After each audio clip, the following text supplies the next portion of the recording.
નમસ્કાર દર્શક મિત્રો, એચડી ન્યૂઝમાં આપનું હાર્દિક સ્વાગત છે। હું છું આપની સાથે આરડી વાઘેલા। જોઈએ આજના મુખ્ય સમાચાર। અંકલેશ્વરના ભાદી ગામની સીમમાં ગૌવંશની કતલ કરતા 2 આરોપીઓને ઝડપી પાડતી પાનોલી પોલીસ। અંકલેશ્વરના ભાદી ગામની સીમમાં ગૌવંશની કતલ કરતા 2 આરોપીઓને પાનોલી પોલીસે ઝડપી પાડી તેઓ વિરુદ્ધ કાયદેસરની કાર્યવાહી હાથ ધરી। અંકલેશ્વરની પાનોલી પોલીસ મથકનો સ્ટાફ પેટ્રોલિંગમાં હતો તે દરમિયાન બાતમી મળી હતી કે અંકલેશ્વરના ભાદી ગામ પાછળ આવેલી આમલાખાડી કિનારે ખેતરના સેઢા ઉપર ગૌવંશની કતલ ચાલી રહી છે।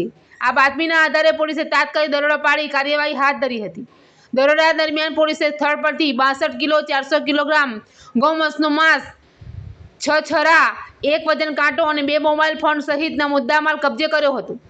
આ મામલે પોલીસે ભાદી ગામની નવીનગરીમાં રહેતા ફૈયાજ ઇદ્રીસ અય્યુબ સિદ્ધાર્થ અને સમદ અય્યુબ ઇસ્માઇલ સિદ્ધાર્થની ધરપકડ કરી તેમની વિરુદ્ધ ગુનો નોંધી વધુ તપાસ શરૂ કરી છે।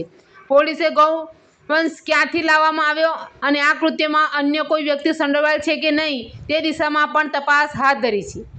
એચડી ન્યૂઝ સાથે રિપોર્ટ જયેશ પ્રજાપતિ, અંકલેશ્વર।